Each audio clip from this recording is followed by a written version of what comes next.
한 장로님께서 옛 사람들이 쓰는 그 음력 달력이 참으로 잘 맞는다, 그런 얘기를 하십니다. 실제로 저희들 한참 더울 때 입추였습니다. 야, 이렇게 더운데 무슨 입추야? 뭐 가을이 벌써 와, 이렇게 더운데 라고 하는데, 그 입추가 지나자마자 조금씩 더위가 떠나가더니 요즘에는 새벽에 이불이 없으면 추워서 잠을 못 잘 정도로 이렇게 선선한 날씨가 되었습니다. 그런데 지난주 수요일 기도회 때 아프리카에서 가장 못 사는 나라인 부르키나파소에서 선교 활동을 하시는 우리 박소연, 김정남 선교사님이 오셔서 선교 보고 선교 간증을 해주셨습니다. 그 5년 동안 사역하시다가 오랜만에 가족 전체가, 아이들도 같이 데리고 한국에 오셔서 재충전을 좀 갖는 시간을 가지시는데, 보통 그 부르키나파소는 40도, 50도라고 합니다. 그런데 이제 한국에 와서 아이들과 함께 뉴스를 보는데, 뉴스 일기예보에서 내일 한낮의 기온이 37도가 넘으니 외출을 조심해 주십시오 라고 얘기하니까 그 선교사님 자녀가, 엄마 37도면 정말 시원한 건데 왜 외출을 조심해야 돼? 라고 얘기하더랍니다. 그 얘기를 들으면서 웃으면서도 마음이 찡했습니다. 이 선교사님 가정이 그 50도가 넘는 그 힘든 선교지에서 정말 선교를 잘 감당하고 있구나, 이런 생각이 들었습니다. 여러분, 우리 교회는 2곳의 파송 선교사, 그리고 19곳의 협력 선교사, 그리고 4곳의 협력 선교 기관을 돕고 있습니다. 박소연 선교사님처럼 코로나 시대에 우리보다 더 힘들고 더 어려운 선교지에서 힘들게 그 선교 사역을 감당하고 계신 것이죠. 우리도 코로나 때문에 신앙생활이 어렵다고 하지만 더 힘들고 더 어렵게 사역하는 선교사님들을 생각하면서 우리가 이겨내야 먼 곳에서 힘들게 사역하는 우리 선교사님들이 함께 힘을 내서 선교 사역을 감당하고 또 마음만큼은 평안하게 사역할 수 있을 것이라는 생각이 듭니다. 따라서 저와 여러분은 지금의 이 코로나를 선교사님들을 위해서라도 반드시 이겨내서 다시 우리 연동교회가 선교하는 교회로 세우는 저와 여러분이 되기를 주님의 이름으로 축복합니다. 우리 옆에 있는 분들, 또 우리 방송으로 함께 예배드리는 분들과 이렇게 인사했으면 좋겠습니다. 코로나가 끝나면 단기 선교 갑시다. 코로나가 끝나면 단기 선교 갑시다. 여러분 다 말씀하셨죠? 약속하신 겁니다. 이제 코로나가 끝나면 여러분 다 단기 선교 가셔야 됩니다. 마태복음의 말씀 83번째 마지막 말씀입니다. 코로나가 주는 교훈 4, 심판이라는 제목의 말씀으로 함께 말씀을 나눠보고자 합니다. 지난 4주 전부터 코로나가 주는 교훈이라는 제목으로 함께 말씀을 나누고 있습니다. 코로나가 우리 신앙인들에게 무슨 교훈을 주고 있는가? 첫 번째는 겸손이었죠. 저희들이 코로나 이전까지 우리 한국 교회가 부흥하면서 또 우리의 신앙도 굉장히 성숙하는 것 같은 그런 마음에 우리 신앙이 괜찮아, 우리의 믿음의 삶이 괜찮아 하면서 지금까지 왔는데 코로나를 겪으면서 그렇지 않았구나, 우리의 믿음이 부족한 부분이 있었구나라는 것을 깨달으면서 우리 신앙 가운데 겸손함이 필요하다라고 말씀드렸습니다. 더불어 최근에 이상기후로 또 지구온난화로 우리의 피조 세계가, 하나님이 창조한 세계가 고통과 신음소리를 내는 모습을 보면서 우리가 이 창조 세계를 향한 우리 신앙 가운데 겸손함이 필요하다라는 말씀을 드렸죠. 그리고 코로나가 터지니 어떻게 예배 드리는 것이 옳으냐, 아니 영상으로 비대면으로 예배 드리는 것이 예배냐, 그런 예배가 옳으냐 그르냐라는 문제로 따졌지만 계속해서 함께 기도하고 고민하면서 이제 그 예배에 대한 질문은 예배가 무엇이냐, 예배의 본질이 무엇이냐라는 이야기를 하면서 우리 신앙 가운데 본질적인 문제를 찾게 되었다라는 것입니다. 코로나가 우리 신앙의 본질을 묻게 되었다는 거죠. 그러면서 저는 신앙의 본질이 무엇이냐라는 것에 살아계신 하나님이다, 아브라함, 이삭, 야곱의 하나님, 지금도 살아계셔서 역사하시는 그 하나님이 우리의 믿음의 본질이다라고 말씀드렸죠. 그리고 지난 주일에는 코로나는 우리로 하여금 진실된 삶이 신앙이 되어야 한다라고 말씀드렸습니다. 코로나를 통해서 한국교회 우리의 신앙이 가면 쓴 위선과 가식, 거짓의 모습을 드러내 보였고, 그 가운데 우리는 회개하고 진솔하고 솔직한 신앙의 모습을 가져야 한다. 세상과 함께 울고 이웃과 함께 웃는 그런 교회, 그런 신앙인이 될 때 이 코로나를 이겨낼 수 있다라고 말씀드렸죠. 오늘은 마태복음의 강의 마지막 설교이면서 동시에 코로나가 주는 교훈의 네 번째 마지막 말씀, 그 주제는 심판입니다. 심판. 코로나가 우리에게 이것이 심판이다라는 것으로 아주 강렬하게 주지를 시켜주고 있습니다. 내 가까운 가족, 이웃, 친구가 코로나에 걸렸습니다. 그 고통을 우리 눈앞에서 보게 되었죠. 그 고통이 혹시 나의 경험, 내 것이 될지 모른다는 불안과 공포 속에 살아가는 것이 지금 저와 여러분의 모습입니다. 평생 경험하지 못한 것을 지금 경험하면서 매우 불안해하고 걱정하며 때로는 공포심에 빠져 삽니다. 우리 아이들은요, 학교도 가지 못합니다. 학생인데 학교를 가지 못해요. 그리고 친구들과 함께 손도 잡지 못합니다. 동화책에서 서로 어깨동무하고 서로 놀면서 술래잡기 할 때 서로 몸을 대고 피부를 서로 스킨십을 하는 이런 얘기들이 동화책에 나와 있는데 그건 동화책에만 있는 얘기가 돼버렸습니다. 정말 학교의 생활을 누리지 못하는 우리 아이들의 모습을 보게 됩니다. 예배는 당연히 모여서 하나님께 영광을 올려드리는 것이 예배가 되었는데 어느새 이 코로나를 경험하면서 예배가 보는 것이 돼버렸습니다. 예배는 보는 것이 아니라 드리는 것입니다 라는 것을 가르치고 배워왔는데 코로나가 이 예배를 보게 만들었고요, 이 예배를 우리 신앙의 2차적인 것으로 차순위로 만들었습니다. 코로나가 가족을 의심하게 만들었고 친구를 불신하게 만들었고 서로를 감시하는 세상으로 만들고 말았습니다. 그런데 왜 이런 모습이 심판의 모습이냐, 종말의 모습이냐라고 한다면 오늘 본문에서 이렇게 얘기하기 때문입니다. 우리 34절을 함께 읽겠습니다. 그러므로 내가 너희에게 선지자들과 지혜 있는 자들과 서기관들을 보내매 너희가 그 중에서 더러는 죽이거나 십자가에 못 박고 그 중에서 더러는 너희 회당에서 책짓질하고 이 동네에서 저 동네로 따라다니며 박해하리라. 마지막 말씀을 한번 잘 보십시오. 더러는 너희 회당에서 책짓질하고 이 동네에서 저 동네로 따라다니고 쫓아다니면서 박해하고 핍박하고 고통을 준다는 것입니다.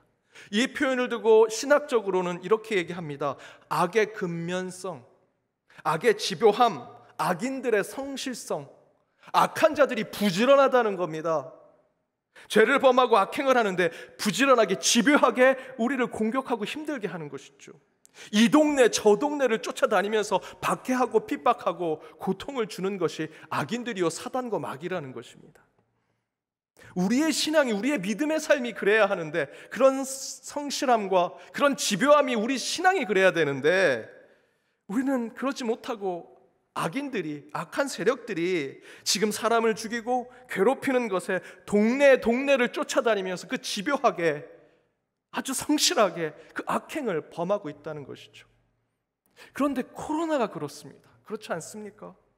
코로나 때문에 우리 서로가 지금 그렇게 되고 말았습니다. 백신이 만들어지면 코로나가 종식될 것이라 생각했습니다. 좀 잡히는 듯 하더니 변이 바이러스를 만들어서 돌파 감염을 시키고 있습니다. 악인들은요, 악한 세력들은 집요합니다. 동네를 쫓아다닙니다. 좀 잡을 것 같더니 변이 바이러스, 자신의 몸을 병행해서 끝까지 악한 세력으로 우리를 죽이려 하고 공격하려고 한다는 것이죠. 코로나가 그렇습니다. 다시 대유행 때보다 더 많은 사람들이 감염되고 확진이 되고 있습니다. 그 가운데 사람들은 더 의심하게 됩니다. 더 불신하게 됩니다. 하다못해 눈에 보이지 않는 그 바이러스로 사람들이 서로 싸우고 다투게 되었습니다. 바이러스랑 싸워야 하는데 사람들끼리 싸웁니다. 종말의 때 모습, 심판받는 모습 아닙니까? 그런데 그 마지막 때에 주님은 다음에 두 가지의 메시지를 오늘 본문을 통해서 우리에게 주십니다. 특별히 코로나를 통해 종말과 세상의 끝을 경험하는 저와 여러분에게 오늘 본문은요, 하나님이 원하시는 종말이 무엇인지를 메시지로 깨닫게 하십니다. 또한 우리는 그 안에서 어떤 비전을 품고 살아야 할지를 깨닫게 하는데 그 가운데 두 가지를 여러분과 함께 나눠보고자 합니다. 포스트 코로나 코로나가 종식되면 코로나 이후의 삶은 어떤 것인가? 아니요, 이제는요 위드 코로나라고 합니다. 코로나와 함께 사는 우리의 일상의 삶 가운데 저와 여러분은 어떤 신앙의 삶으로 살아야 할까? 첫 번째는 하나님의 심판은 교회에서부터 시작된다라는 종말과 심판의 메시지를 우리는 읽어야 한다는 것입니다. 하나님의 심판은 교회에서부터 시작된다. 세상 곳곳에서 종말의 징조가 나타나죠. 환경운동가들은 이상기후와 지구온난화가 바로 이 종말의 징조라고 얘기합니다. 그러나 세계 역사의 기록을 보면 이 자연재해를 통해서 매번 지구의 종말 마지막 때 하나님의 심판이 내려지고 있다라고 하는 걱정의 소리는 사실 역사 속 곳곳에서 나타납니다. 물론 지금의 지구의 온난화와 이상기후로 지구 기온이 올라가고 그곳에 자연재해가 발생하는 것 굉장히 심각한 문제죠. 종말의 징조처럼 보이는 건 사실입니다. 하지만 이런 모습은 수천 년 전부터 늘 오던 종말과 심판의 모습입니다. 화산이 터지면, 지진이 나면 곧 하늘의 신이 노했다라고 얘기하고요, 태풍과 가뭄이 들면 어떻게 하든 그것을 이겨보려고 그것이 종말과 심판으로 얘기하던 때가 있었죠. 어찌되었든 지금도 그것을 우리는 종말의 징조로 봅니다. 그 다음에 종말의 모습으로 윤리와 도덕이 땅에 떨어지고 상식이라고 생각했던 인간의 기본적인 삶이 송두리째 무너져가는 모습이 나타나고 있습니다. 이제는 아빠는 남자, 엄마는 여자라고 말하는 것이 자유롭지 못하는 세상에 올지도 모를 것 같습니다. 성경대로 가족을 이야기하면, 하나님이 창조하신 대로 가족을 얘기하면 교회와 그리스도인들은 무지한 집단, 미개한 집단이 되고 맙니다. 그런 세상이 다가오고 있습니다. 이제 곧 하나님의 말씀대로 가족을 이야기하면 그것이 차별이요, 혐오라고 사람들은 얘기합니다. 많은 사람들이 이런 모습을 보고 이 종말의 때다, 심판이 다가오고 있다라고 얘기하지요. 뉴스와 신문을 보면 돈과 보험금 때문에 어린 자녀를 죽이고 부모를 상해하고 살해하는 그런 기사와 뉴스들을 봅니다. 어떻게 자신의 피부치를 돈 때문에, 물질 때문에 그럴 수 있습니까? 종말의 때 모습 아니겠습니까? 또한 경제의 양극화는 종말의 징조를 우리에게 보게 합니다. 나라 안에 국민들의 경제적인 차이뿐만 아니라 나라 대 나라가 서로 먹고 사는 문제가 서로 너무나 양극화가 되어 있습니다. 지난주 하이티는 여러분 아시는 대로 지진에 홍수까지 일어났습니다. 지진도 다 복구가 안 됐는데 홍수가 나서 수많은 사람들이 집을 잃고 고통 가운데 신음에 빠져 있습니다. 설상가상이 된 거죠. 그런데 그것에 대해서 한 선진국의 학자가 대안이라고 내놓은 것이 내 나라를 떠나라, 하이티를 떠나는 것이 너희들이 살 길이다라는 것이 대안이었습니다. 아무리 내 땅이 지진과 홍수로 내 집이 없어지고 내가 살아야 할 터전이 없어질지라도 어떻게 내 고향, 내 나라를 버리라는 것이 대안이 될 수 있겠습니까? 그런데 그것을 대안으로 얘기하는 시대가 되었습니다. 아프가니스탄, 여러분 이미 뉴스를 통해서 다 보셨을 것입니다. 지난주 카불이라는 그 수도가 탈레반 정부에 의해서 탈취당했습니다. 여러분, 탈레반 정부는요, 여성 차별에 대해서 매우 폭력적인 정부입니다. 여자는 얼굴을 가리고 또 밖에 나올 때는 남자와만 나와야 됩니다. 절대 나올 수 없습니다. 여러분, 이게 정상이라고 생각하십니까? 그 나라의 문화니까, 그 나라의 역사니까 그런 정도 참아줘야지. 여러분 정말 그렇게 생각하십니까? 거기에 사는 국민들도 그 나라에선 도저히 내가 살 수 없으니 나 살려달라, 막 하늘을 날아가는 비행기 끝을 잡고 있다가 하늘에서 떨어지는 것이 뉴스 영상에 나왔습니다. 철조망 위로 가시가 나와 있는 그곳에 내 아이만큼은 이런 나라에 살 수 없다고 그곳에 그 갓난아이를 계속해서 넘기려고 하는 그 모습, 그 눈물을 흘리면서 아이를 넘기는 엄마의 모습을 보면서 제 가슴이 찢어졌습니다. 정말이지요. 심판의 때와 같은 모습입니다.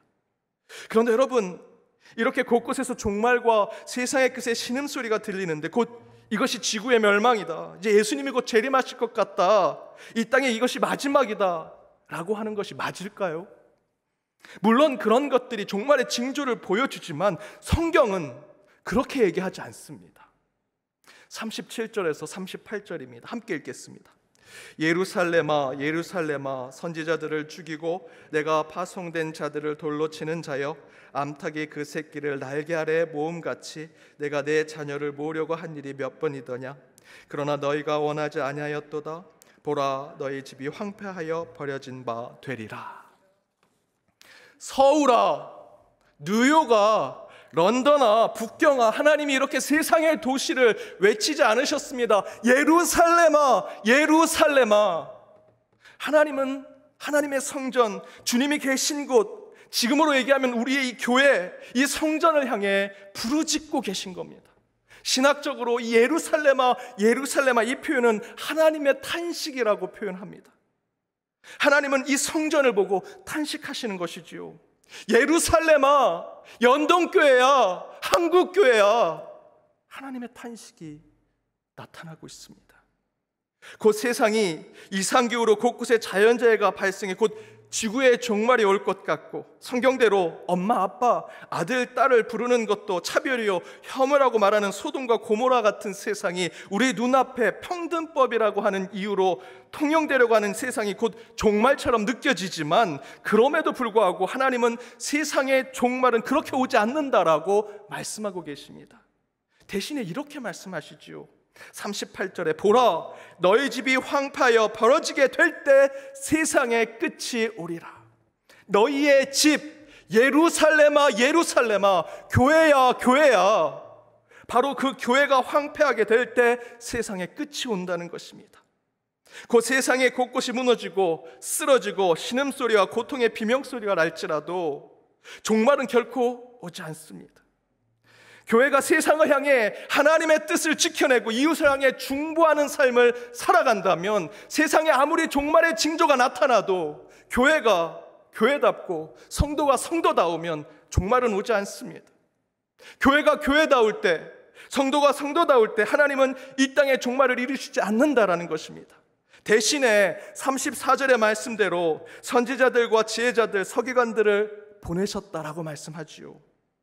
그런데 진짜 종말은 바로 교회와 저와 여러분 같은 성도들이 진리이신 예수 그리스도를 죽이고 십자가에 못 박고 신앙의 본질인 살아계신 하나님을 괴롭히고 고통을 주며 박해할 때, 하나님은 너희의 집, 너희의 교회, 너희가 중보하는 그 세상을 이제 황폐하게 만드시겠다라고 말씀하고 있는 것입니다.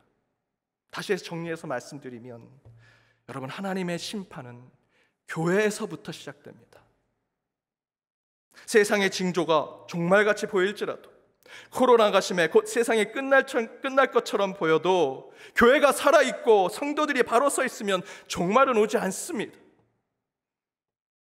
주님께서 보시기에 종말의 징조를 보여줬을지라도, 아, 교회 너희들이 아직 성도로 거룩한 자로 서 있구나, 교회가 세상을 향해 하나님의 사랑, 이웃사랑을 실천하고 있구나, 그래, 너희들이 아직 제대로 서 있다면, 교회답게 서 있다면, 성도답게 서 있다면 내 종말을 미루리라 말씀하시는 것이죠. 그러나 진리를 박해하고 신앙의 본질을 죽이고 십자가에 못 박는 일을 하는 교회와 성도가 되면, 바로 그때 교회로부터 시작된 종말과 세상의 심판은 시작됩니다. 교회가 교회답지 못할 때, 성도가 거룩한 삶을 살지 못할 때, 바로 교회로부터, 저와 여러분이 성령의 전인 교회 아닙니까? 여러분으로부터 심판은 시작된다는 것입니다. 따라서 여러분, 코로나가 심판이요 하나님의 저주라고 세상이 외칠지라도, 진정한 심판은 교회와 성령의 전인 성도들이 타락하고 부패하게 될 때 교회로부터 시작되는 것을 여러분 기억하시기 바랍니다. 베드로 사도는 이렇게 증거합니다. 베드로전서 4장 17절 함께 읽겠습니다. 하나님의 집에서 심판을 시작할 때가 되었나니 만일 우리에게 먼저 하면 하나님의 복음을 순종하지 아니하는 자들의 그 마지막은 어떠하며.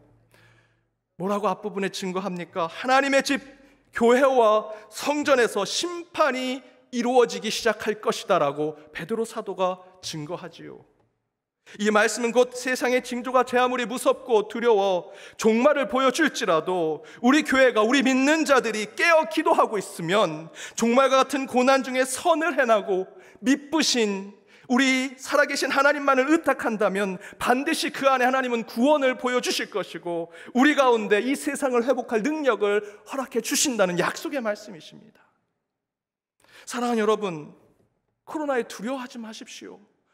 코로나에 놀라지 마십시오. 그것이 종말이다, 세상의 심판이다, 세상의 마지막 때라는 세상 이야기에 현혹되지 마십시오. 하나님의 종말은요, 교회에서부터 시작됩니다. 심판은 성령의 전인 저와 여러분 교회에서부터 출발합니다. 따라서 우리의 성전이, 우리의 성령의 전인 우리의 육신이, 우리의 영혼이 깨어 기도하며 깨어 바른 신앙의 삶을 살아간다면 지금의 이 고난은 지나갈 것이고 우리는 하나님께서 선한 길로 인도해 주시리라 저는 믿습니다. 그런 하나님의 심판 가운데 좌우로 치우치지 마시고 정도를 걸으시는 연동의 모든 성도님들 되시길 주님의 이름으로 축복합니다. 두 번째, 오늘 본문의 말씀과 우리가 지금까지 겪는 이 코로나의 고난 가운데 하나님이 깨달음을 주신 하나님의 심판은 무엇일까? 두 번째는 그럼에도 불구하고 하나님은 구원의 가능성을 남겨주셨다. 구원의 가능성이 우리에게 있다라는 하나님의 소망의 메시지입니다. 39절을 함께 읽겠습니다. 내가 너희에게 이르노니 이제부터 너희는 찬송하리로다. 주의 이름으로 오시는 이여 할 때까지 나를 보지 못하리라 하시니라. 오늘 본문 전체를 읽어보면 굉장히 절망스럽습니다.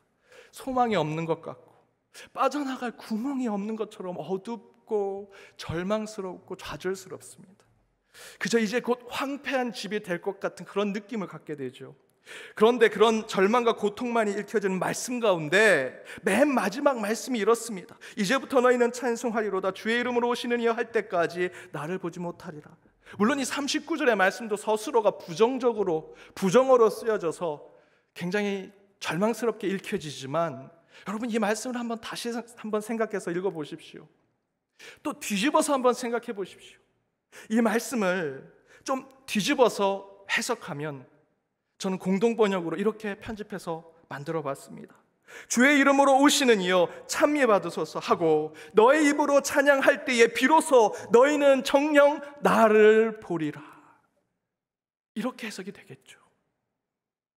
악한 세력의 부지런함, 악인들의 집요함 때문에 선지자들과 믿음의 사람들이 이 동네 저 동네에서 박해를 받고 핍박을 받습니다. 최초의 순교자인 아벨의 피에서부터 그 당시의 순교자였던 사가랴의 피까지 계속해서 순교의 피가 흘러넘쳤고 지금도 순교의 피가 곳곳에 흘러내리고 있습니다. 성전과 교회는 황폐해지고 파괴되고 무너지게 되는 종말 같은 세상을 보게 될지라도 하나님이 말씀하십니다. 너희가 나를 찬양하고 나를 예배하기를 멈추지 않는다면 정녕 나는 너희를 떠나지 아니하리라. 사랑하는 여러분, 하나님이 우리에게 독생자 예수 그리스도를 보내셨죠. 코로나 시대니까 아니요. 코로나 시대에도 동일하게 6.25 전쟁 때도 저와 여러분이 고통 가운데 있을 때도 독생자 예수 그리스도는 여전히 우리 가운데 계십니다. 왜 그 예수 그리스도를 우리에게 보내셨습니까? 요한복음 3장 16절 함께 읽어보겠습니다. 하나님이 세상을 이처럼 사랑하사 독생자를 주셨으니 이는 그를 믿는 자마다 멸망하지 않고 영생을 얻게 하려 하심이라. 주님께서 이 땅에 때로는 종말과 심판 같은 징조가 나타나는 이 땅에 독생자 예수 그리스도를 보내신 것은 멸망과 심판을 위해서가 아니라 우리를 구원하시고 우리에게 영생을 주시기 위해서 주님을 보내주셨다는 것입니다. 우리는 코로나로 종말을 보지요. 기후변화 가운데 세상 끝날 날이 오는구나 걱정 근심에 빠집니다. 도덕과 윤리, 상식과 공의가 무너지니 인간 영혼이 아니라 동물의 본성으로 살아가는 이 땅, 이 세상이 되고 말았습니다. 이제 곧 끝이구나 하는 생각이 듭니다. 그러나 이런 세상 가운데 하나님은 우리에게 그 독생자 예수 그리스도를 보내셨고 그 예수님을 통해서 오직 예수를 통해서 우리 인생의 죽음과 허무, 종말과 마지막만을 위해 달려가는 인생이 아니라 예수 믿고 영생 얻는, 하나님께 영광 돌리는 참된 삶을 우리에게 허락하셨다라는 것이죠. 그래서 교회가 소망이 있는 것입니다. 구원의 가능성이 있는 것입니다. 따라서 코로나 시대에 사는 그리스도인들은 코로나의 심판, 코로나의 종말, 절망과 허물을 보아서는 안 됩니다. 교회 와서까지도 코로나 때문에 아파하고 눈물 흘리고 그 가운데 절망하고 좌절해서는 안 됩니다. 비록 지금의 삶이 절망스럽고 종말의 때와 같은 마음일지라도 주님을 찬미하고 예배하며 그 믿음을 잃지 않고 지켜낸다면 하나님은 약속해 주십니다. 우리의 믿음은 심판이 아니라 구원이 될 것이다. 너의 신앙은 심판이 아니라 하나님의 영생이 될 것이다. 최근에 한 목사님께서 30대, 40대 소그룹과 줌으로 신방을 하고 모임을 가지셨습니다. 이 어려운 상황 가운데 여러분 교회가 뭘 여러분께 해줬으면 좋겠습니까? 라는 질문을 했습니다. 의외의 답이 나왔습니다. 우리 목회자들은 이 젊은 세대들이니까 목사님 저희들 예배할 때 교회 성전에도 잘 가지 못하니 온라인 예배를 좀 잘 만들어 주십시오. 온라인 처치, 온라인 교회를 좀 잘 만들어 주십시오. 이런 얘기가 나올 줄 알았는데 그분들이 뭐라고 했는지 아십니까? 목사님 신방해 주십시오. 신방해달라는 겁니다. 보통 이 답은요, 우리 어르신들이 코로나 시대에 건강과 안전을 생각하시고 오시기 힘들었을 때 전화로 목사님 저 가고 싶은데 못 가요, 저 신방해 주세요 라고 요청하시는 겁니다. 그러나 젊은 성도들도 똑같은 생각을 갖고 있더라고요. 이 코로나 시대에 우리가 만나고 교제하고 더 알아가는 것이 중요하다라고, 그것이 신앙이라고 생각하더라는 겁니다. 저는 바로 이 지점에서 희망을 보았습니다. 먼저는 우리 젊은 세대가 여전히 교회에 관심이 있구나. 사실 많은 청년들, 젊은 세대들이 교회를 떠나죠. 떠나는 이유가 뭔지 아십니까? 이유가 없습니다. 그 세대들이 갖고 있는 것이, 저는 이렇게 평가합니다. 중2병에 걸렸다. 중2병. 여러분 중2병이 뭔지 아십니까? 제 딸이 최근에 중2병에 빠져서 요즘에 나이가 들어서 이제 빠져나왔는데요. 이런 겁니다. 너 꿈이 뭐니? 없어. 뭐 먹고 싶은 거 있어? 없어. 그럼 좋아하는 거 있어? 없어. 하고 싶은 거 있어? 없어. 없어. 아니. 그런 대답만 하는 게 중2병입니다. 저는 젊은 세대들이 교회와 왜와 난 뭐 여기에 특별한 관심이 없어 라고 얘기하면서 교회를 떠나는 것이 젊은 세대라고 생각했는데 여전히 이 교회에 이들이 관심을 갖고 있다는 것입니다. 그리고 이 교회가 교회다움을 지키길 원한다는 것이죠. 저는 이 희망만 있어도 목회할 생각입니다. 사람들이 그럽니다. 이제 교회 희망이 없다. 그런 재능 있으면 다른 일 찾아봐라. 그거 뭐 교회에 재능 기부할 일 있냐? 다른 데서 돈 버는 걸 그 재능 사용해라. 교회에 무슨 선한 것이 나오겠냐? 코로나 때문에 이제 교회는 망했어. 사람들이 그렇게 말하지만 여러분, 앞에서 말씀드린 대로 교회가 망하면요, 교회가 황폐해지면 진짜 세상에 종말이 오는 겁니다. 그렇다면 우리는 더 이 교회를 지켜야죠. 이 교회 안에 소망과 희망이 있는 것을 보여줘야죠. 전 우리 성도님들이 코로나지만 신방해 주십시오 라는 그 한마디, 그 관심 있는 모습이 제 안에는 목회할 수 있는 힘이 됐고요, 여전히 교회가 소망과 희망이 있다고 생각하게 되었습니다. 저는 그것만으로도 충분히 목회할 이유를 찾아냈습니다. 최근에 저희 교회에서 계속해서 함께 기도하는 성도님이 중환자실에서 사경을 헤매시다가 수치들이 좋아지셔서 지금 일반 병실로 옮기게 되었습니다. 의사들이 다 기적과 같은 일이라고 얘기한답니다. 아직 정신은 깨어나지 않으셨지만 그래도 중환자실에 이 코로나 상황에 아무도 가지 못합니다. 그래서 저와 여러분이 새벽마다 수요 기도회마다 그분 이름을 불러가며 기도했던 걸 이분들이 그대로 녹음해 가서 간호사한테 전달해가지고 간호사가 그냥 누워있는 사경을 헤매는 그 성도님 귀에다 대고 지금 이렇게 교회에서 기도합니다 들려줬는데, 그 나빴던 수치들이 점점 좋아지더니 지금 일반 병실로 옮기게 되셨습니다. 그런데 거기에 들어가려면 코로나 검사를 하고 계속 들어가야 되고 뭐 신방은 받을 수가 없는 상황입니다. 그래서 그 가족들이 목사님 줌으로 신방했으면 좋겠습니다. 그동안 어머니 얼굴도 못 봤는데 그 어머니도 좀 보여드리고 어머니 보여드리면서 줌으로 신방합시다. 예, 좋습니다. 합시다. 그래서 신방했습니다. 신방을 준비하면서 저는 지난주에 2차 백신을 맞았는데 저한테는 좀 부작용이 심하게 왔습니다. 주사를 맞고 제 팔, 이 맞은 왼쪽 팔이 심한 근육통이 생겨서 움직이지도 못하고 잠잘 때 이쪽으로 누워서 자지도 못했습니다. 그 다음 날에는 반나절 계속 코피가 났습니다. 이 부작용 때문에 내가 혹시 어떻게 되면 어떻게 하나 불안과 걱정에 빠졌습니다. 그런데 그 다음 날 그분 신방을 해야 되는데 하나님께 강력하게 기도했습니다. 하나님, 제가 이 부작용에 쓰러지면 안 되지요. 저 이거 이겨내게 해 주십시오. 그러면서 줌으로 신방하니 그저 편하게 영상으로 보니까 그냥 기도해주면 된다라고 생각하는데 저는 그분을 위해서 기도문을 작성했습니다. 아침부터 우리 성도님을 위해서 성경 말씀을 찾아가면서 예수님께서 치유하셨던 그 사건들의 그 말씀들을 하나하나 그 기도문에 담으면서 어떻게 하면 예수님께서, 치유의 성령님께서 그곳에 임재하게 될까, 그 기도문을 수없이 수정하고 편집하면서 기도문을 만들어서 줌 신방할 때, 기도할 때 그 기도문을 간절하게 읽었습니다. 그 기도문을 준비하면서 백신 부작용이 싹 사라졌습니다. 오히려 제 마음에 뜨거운 마음이 생겼습니다. 저는 교회의 소망과 희망이 있는 것이 우리가 바깥에 대단한 이웃들을 돕고 구제 봉사에 대단한 것들을 하는 것이 아니라 생각합니다. 작은 자에게 주의 복음을 전하고 소망을 전하고, 그래도 줌으로라도 전화로라도 서로 소통하면서 그 가운데 하나님이 내 힘이요 능력이요 나를 살리시고 내 치유자 되신다라는 것을 서로 이야기 나누는 것, 여러분 그것이 교회의 소망이요 교회의 희망 아니겠습니까? 오늘 이 말씀, 이 마태복음의 강의 마지막, 그리고 코로나가 주는 교훈에 대한 마지막 말씀을 저는 준비하면서 두 가지 평범한 진리를 마음에 새겼습니다. 그 두 가지는 이것입니다. 호랑이 굴에 들어가도 정신만 차리면 산다.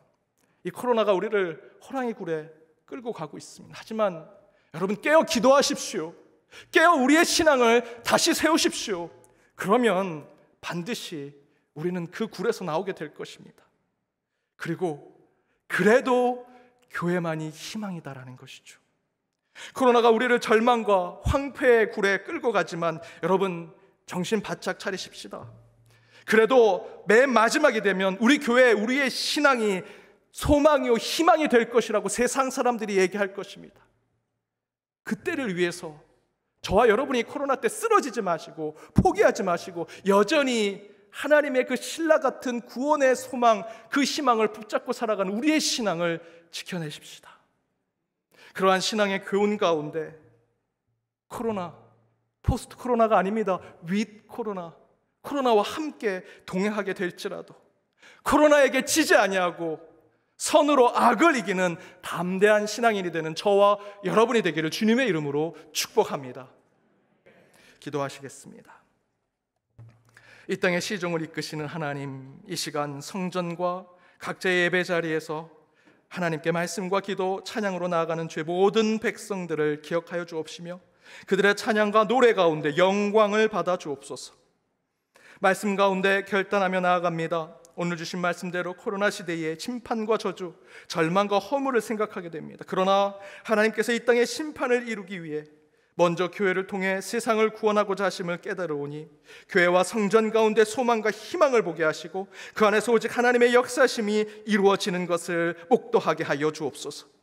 호랑이 굴과 같은 절망의 어둠으로 들어가지만 믿음으로 깨어 기도하게 하시고 그 어둠 속에서 빛 대신 주님만을 보게 하시며 오직 하늘의 소망만으로 살아가는 우리 모두가 되게 하여 주실 것을 믿으며 이 모든 간구 예수 그리스도 이름으로 기도드립니다. 아멘.